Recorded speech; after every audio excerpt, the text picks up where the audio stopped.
And we are back with yet another On the Reel with Sugar, AKA Gary Barnidge. We are here to cover one of my favorite, I guess I got three of them, but one of my favorite horror villains of all time. And that is the series of movies called Halloween.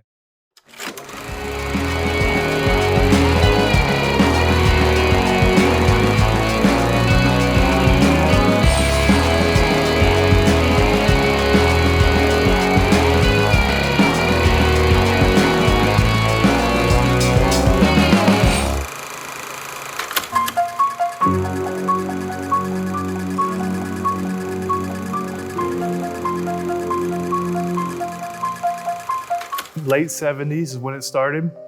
John Carpenter, a masterful creator. He created such an amazing story, and it sparked so many different movies. As you can see, we have all the movies here. Not all of them, but a lot of them. And just an iconic character of Michael Myers. It's just a tremendously done movie.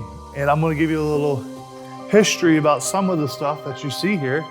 We got the mask right here. I don't know if anybody knows this, but the mask was actually a William Shatner mask that was made into the Shape, which is what his official title was called. It wasn't Michael Myers, it was the Shape.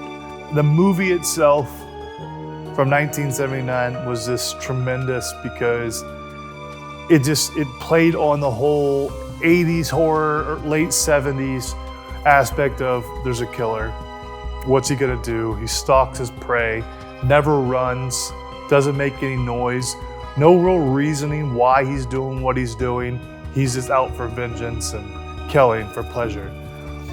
And it was made true because Jamie Lee Curtis's role as Judith, or as a Myers, basically, it is what really made everything the way it was. Because she played the role perfect. The damsel in distress, the heroine, whatever you want to call.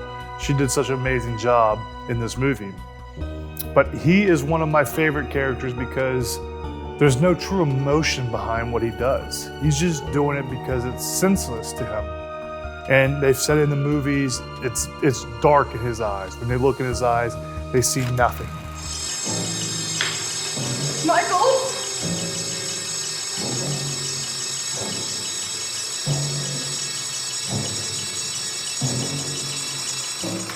I feel like this character itself is based off of the way some of the serial killers might think and think of people and see about people.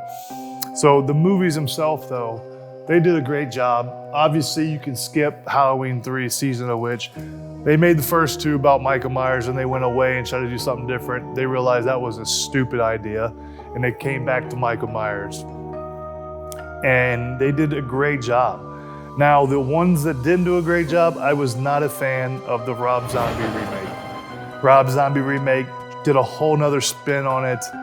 And I like Rob Zombie's movies. I love Devil's Rejects, House of Thousand Corpses. I thought those were great. But I did not like the remake of Halloween with Rob Zombie style because they made Michael Myers make noise and basically talk. And I do not like that. And he ran. That's not what Michael Myers does. He slowly stalks you and gets you.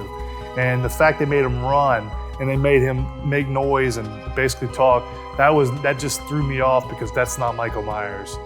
I know it was a different interpretation, but it was not the way it should have been. Now, if you get to the new remakes of Halloween and Halloween 2, and they actually just finished filming Halloween 3, it's the closing of the final chapter for that trilogy. Who knows where they'll go after that. I actually liked the first two Halloweens they did. I know some people really didn't like it or the way they went with it, but people wanted closure after the second one. But you had to understand this was already planned to be a trilogy. So it's gonna continue into this next movie that's supposed to be coming out in Halloween of this year. So it is gonna be awesome, I think. The only thing I don't like is they show so many of the deaths in the trailers. So whenever these movies come out, do not look at the trailers because they show too much in it. But I'm getting off track because I'm talking about the future movies that is coming out. Who knows what's gonna happen? I know there's one more for sure, but it was awesome. This is one of the most iconic characters to me because he doesn't feel pain.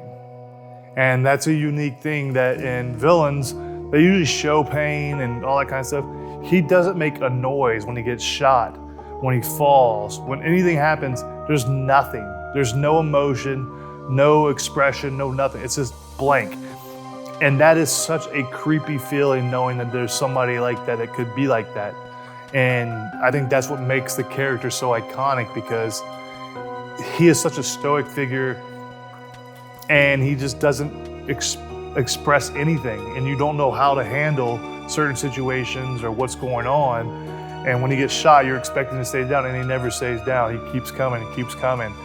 And I guess you could somewhat compare him to Jason Voorhees on Friday the 13th because he's very similar, but Michael does it in a different way. He does it with a kitchen knife, a normal kitchen knife. He can use any weapon, multiple different kinds of ways of killing you.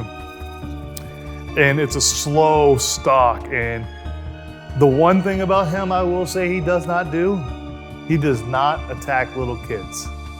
There's in multiple movies, he has been, little kids ran up to him when he's there. He never messes with a little kid.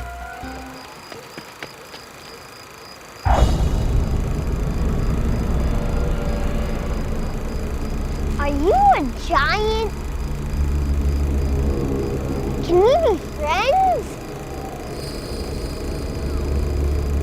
Mark, come on, don't talk to strangers. Bye.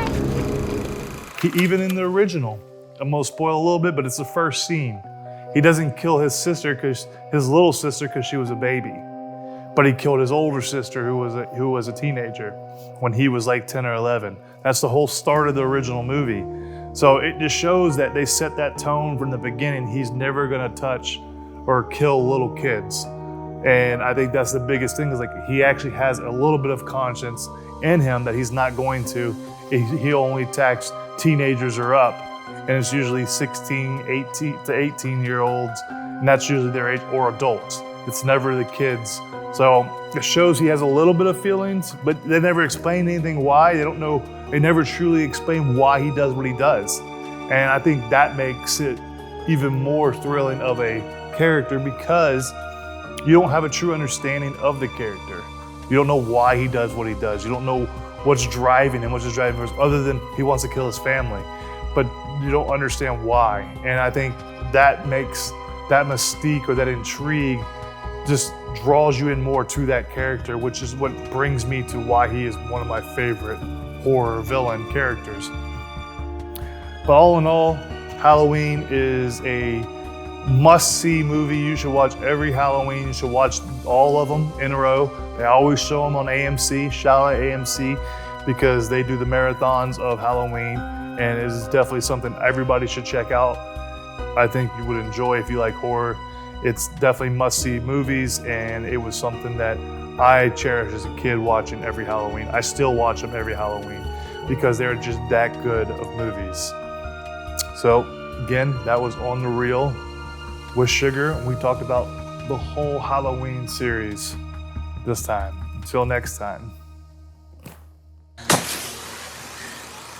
Goodbye, Michael.